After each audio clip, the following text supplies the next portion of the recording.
What is up? How's it going? It is Pancake Marathon.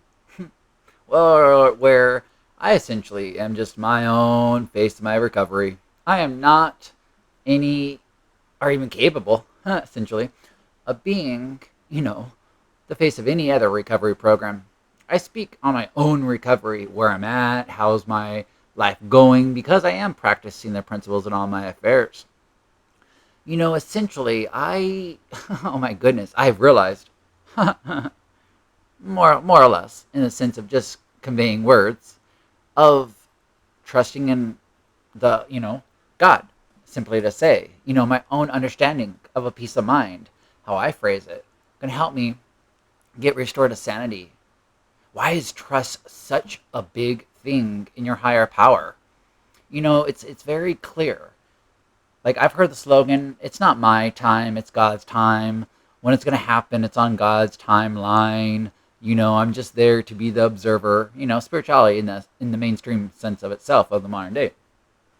And yet, simply to say, it comes down to this simple fact. Why is trust in your higher power kind of everything? Because I was let down.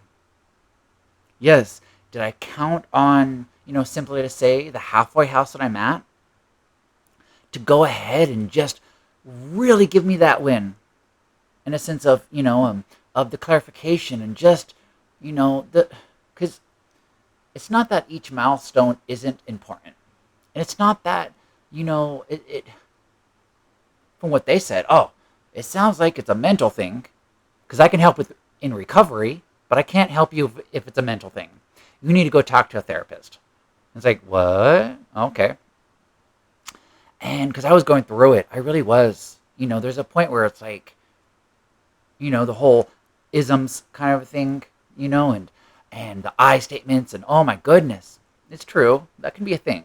But the simplicity of itself, once I got out of the echo chamber of my own demise, in a sense, the incomprehensible demoralization, the stinking thinking, the problem, which is my thinking, the way that I'm approaching it, I was not cultivating an attitude of gratitude. I was doing my best, but I could not do it. Right? I had not yet let go and let God, basically. And the reason why I know trust in your higher power is everything, because that's what I teach as a sponsor as well. Don't rely on me. I'm not anything. I don't know anything when it comes to how you are best going to understand your higher power, or just in general, in a sense of saying, yes, that is absolutely humility of itself. And almost confusing to those that are like, you don't want me to listen to anything you have to say? It's not, you don't have any important, like, right? Like, there's so many points. But I was going through it. Yes, of all this other stuff that I was putting on my plate. But I got to my breaking point, basically. And I was at a rock bottom, we could simply say, where I was just holding on to too much, trying to control too much, and all that fanciness. To the simple fact of the matter is that when it came to this, the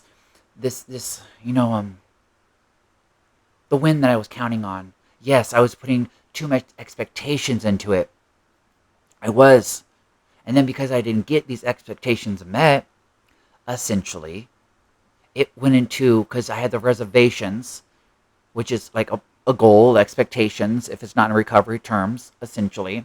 Then I have these expectations, which, in a sense, as it can be, as known as can be unrealistic, but at the same time, it's my reservations in a sense of recovery. It's already what pre-planned out. It's my philosophy and all those kind of things, basically. Like my stinking thinking, basically lining up to me wanting to get what I want and being in control, and I deserve it because I breathe, or more or less, kind of thing. And then what do we have? We got resentments, which is anger, and then we have obsession, which is worry. You know, which is ultimately, in a sense, just too much control, worry, obsession. Yeah. So simply to say, that it's almost super super funny, because when you actually line it up and have anonymity be what it is, like what's happening here, basically, where I'm not saying anyone's name, I'm going to be nameless and everything like that, because I don't want to steal anybody else's ability to find a peace of mind, in any place, because that's not right of me. And I know I have the tools to work through it. Do they? Do you? And so that's where anonymity is really, really crucial, in a simple way of saying, it really, really, really is. And of itself, it's it hurt. It really did. It really hurt. It's not that my feelings aren't valid, because they are. Everyone's feeling is valid. This human experience can be so challenging.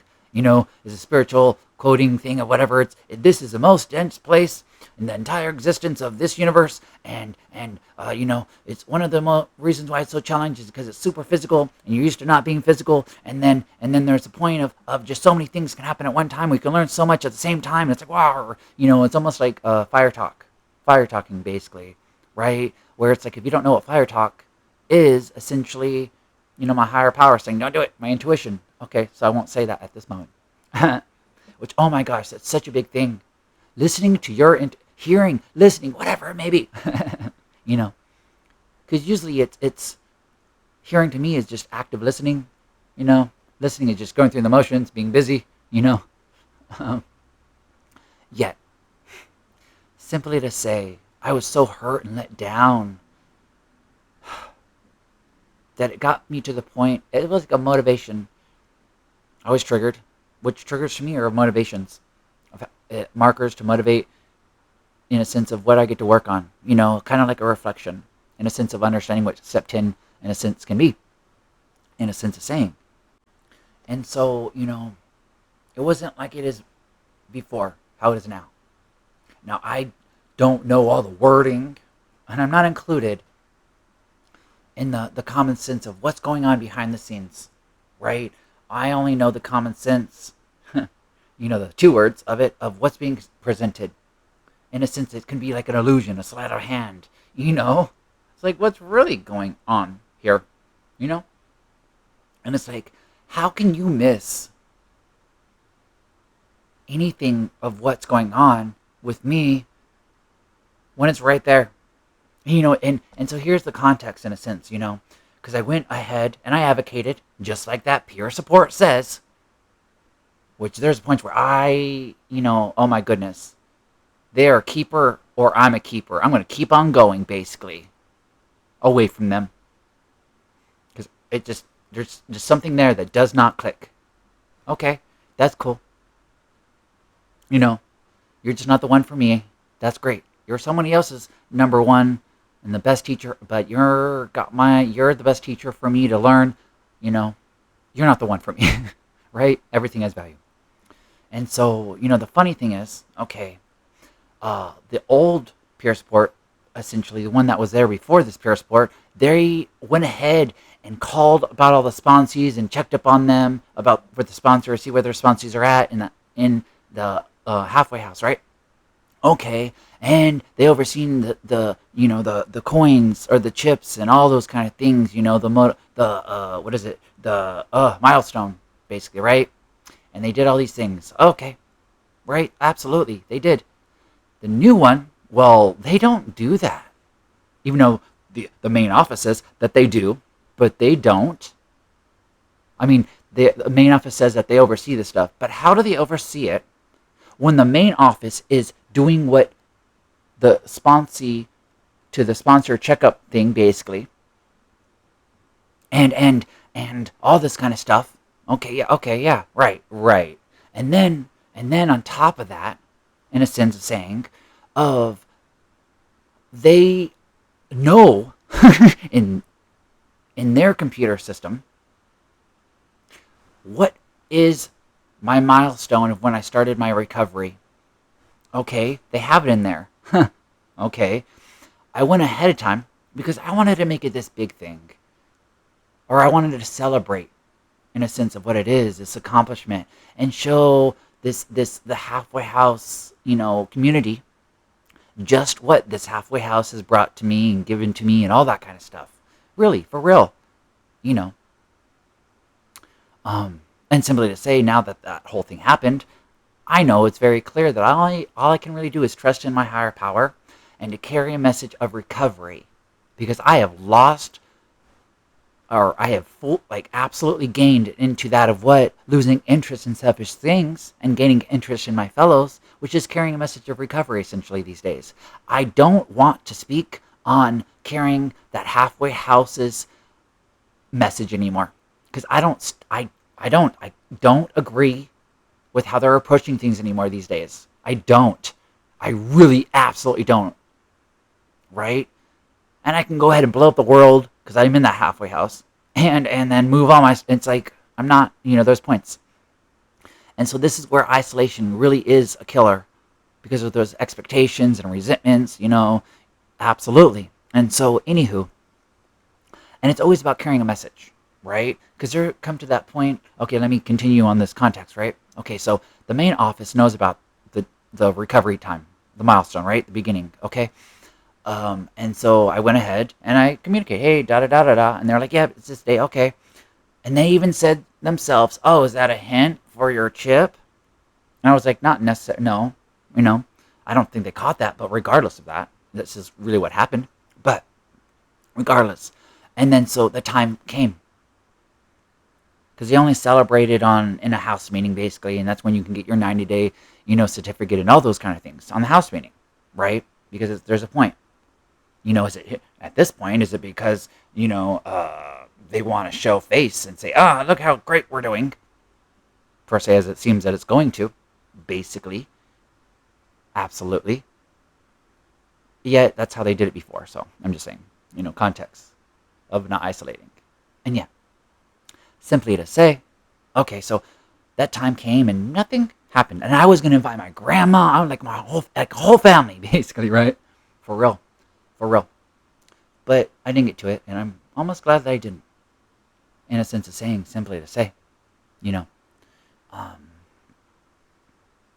and so then I talked to pretty much like the, under the director, they used to be house manager in the office. They still are basically the house manager, but they're not in the office anymore. They're doing other things, which is what it is, and that's cool upon itself, because there's always that fine line of keeping the door open and keeping the ones that are here that don't want it. By them being here, they can keep the door open for the ones that do want it, in a sense of meeting the economic exchange of money, right? Demand of that aspect, because by definition, a business, no matter what wording it is for profit. And then, like I was saying, is I'm saying now that after that, I went to that person that is out of the office, but still the house manager, basically. Um, and I went to them. I was like, I even went to them beforehand. I was like, can you give my speech? When it gets presented this milestone, and they're like, yeah, okay. So then, simply to say, then it doesn't come around, and then so that day of the house meeting, and it's at this moment they call it aftercare, to the simple point that I brought this up to them. I was like, I never got my 2-year chip, and they said, oh, I'll take care of it. Oh, okay. Then some time passed, and more time, and then okay, so nothing ever happened, basically. And so it was almost the start of everything going downhill, basically, right? The straw that broke the camel's back, all that kind of stuff. And that's why I really, in a sense, counted on the halfway house that I put so much into. I put so much into it. Got so much stuff. Like, I just, fully self-supporting in so many ways. So many ways. So many ways. And so it really hurt when I didn't get this thank you, basically. When all those other times, it's like, it's in a motivational speak, those that are making it, they don't need the applause. Those that are starting to make it, they need the applause. But in recovery, everybody deserves applause. They really do. And I absolutely do think the simplest way of calling somebody a hero is to say thank you. But, so I So more time passed, and more time passed. I'm hurt, I'm sad. Just, oh my goodness, I don't get it. So then I go basically on one of on Sunday, where the house meeting day takes place and all that, and after the house meeting, on that day, I didn't care to go to the house meeting. I don't have to. I get to, but I really don't have to. And at this point, I don't even want to go to the aftercare.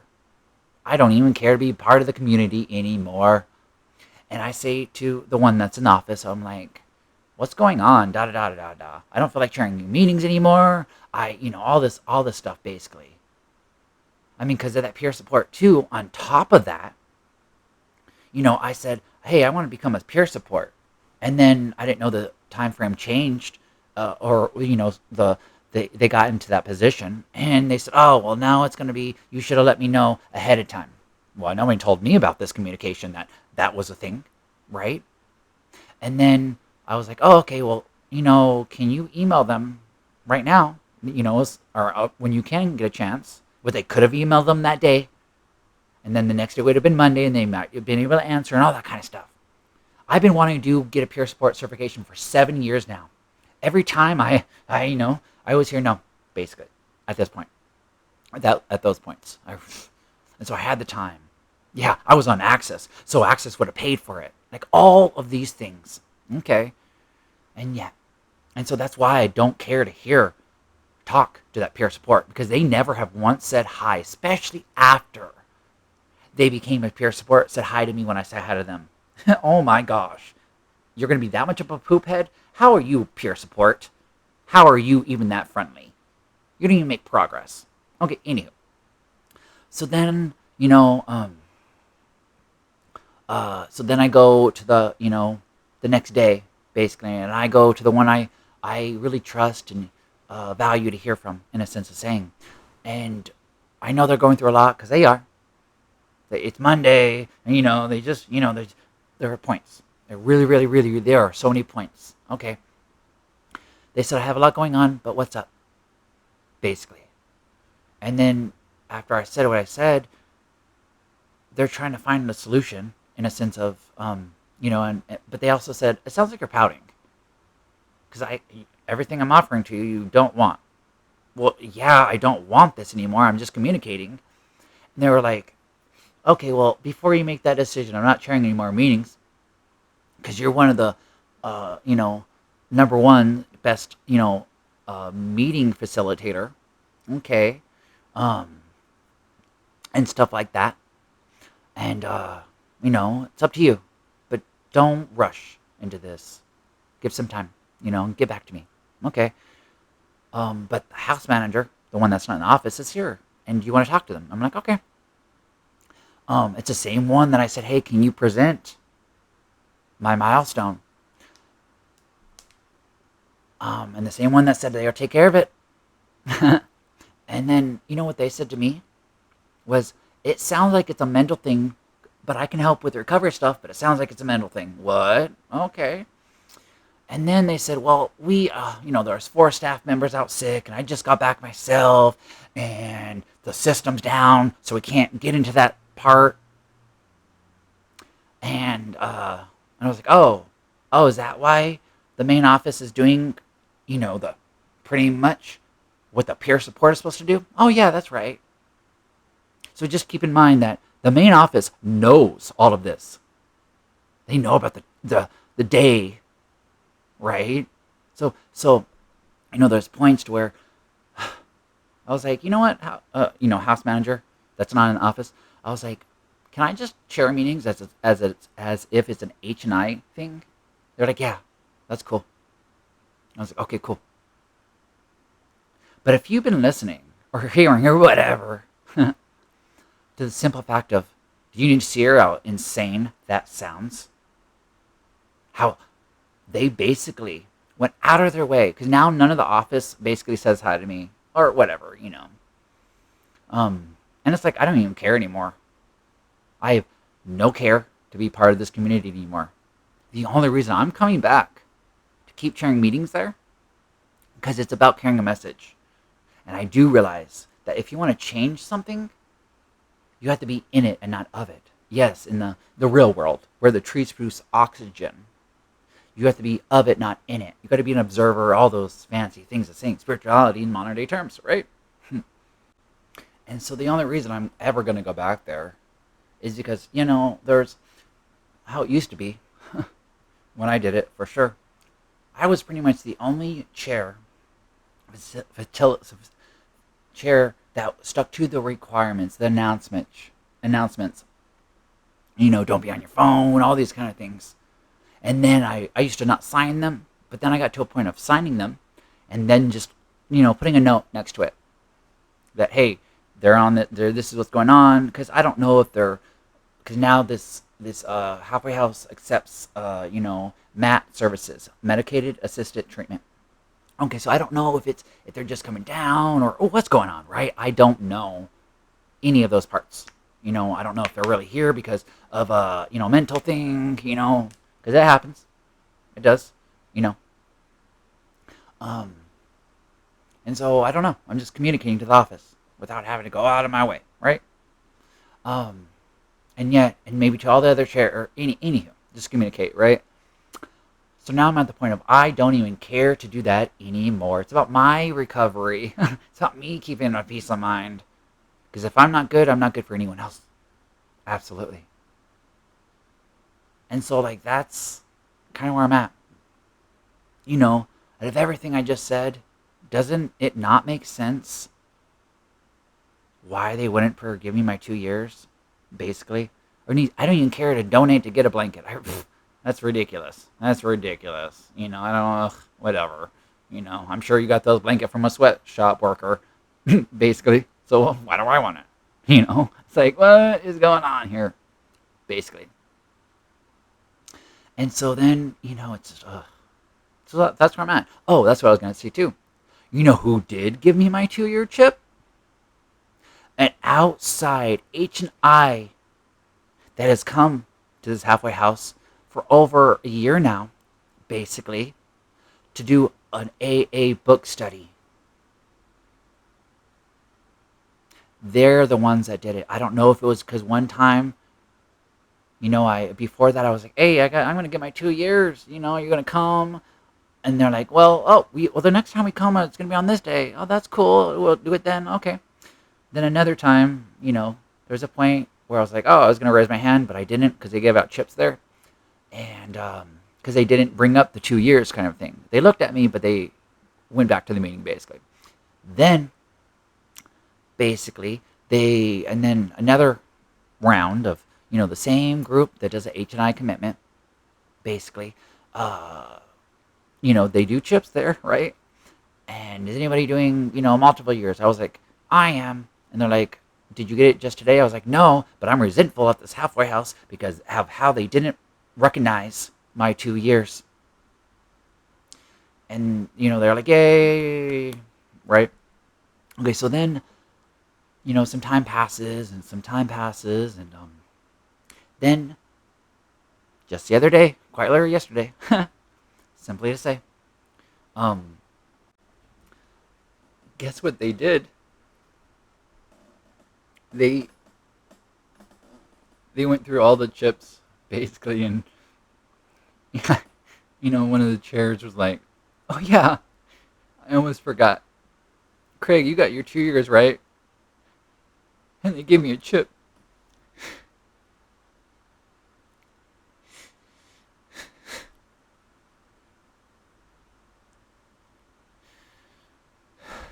And I don't know. I'm like crying right now because it's that amazing, and that's why I know more of a spiritual awakening through the spiritual experience that I've had. Um, that's easy to lose hope, to let your alcoholism kick in. A hopeless body, state, and mind. Um, but it's also about showing up to that miracle. Because if I did not keep showing up to those, the halfway house where this is happening, the meetings, I would have never got that chip. But because I let go and let God, I had that trust in the one that really understands me, the one that really gets what I have to say, that loves to hear when I say the storm is bigger than you, but also loves to hear when I'm able to tell the storm how bigger my higher power is. Um,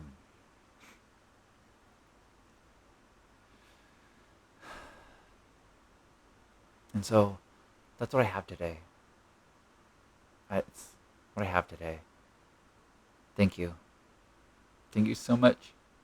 The ones that actually put the effort in to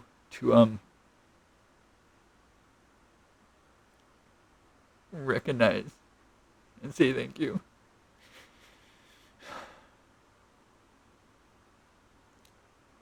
To give me a little bit of hope when I was hopeless. To give me a little bit of love when I couldn't love myself. I'm so appreciative of everything. Thank you so much. Thank you so much. You have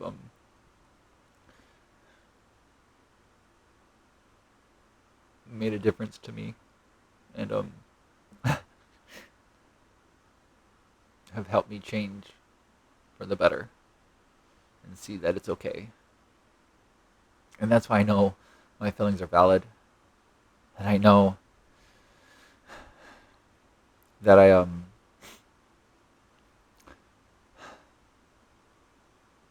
deserve to be loved, in a sense of saying. But I I do want to conclude this podcast and this update essentially in my recovery and how recovery has changed my life. That I have friends and a community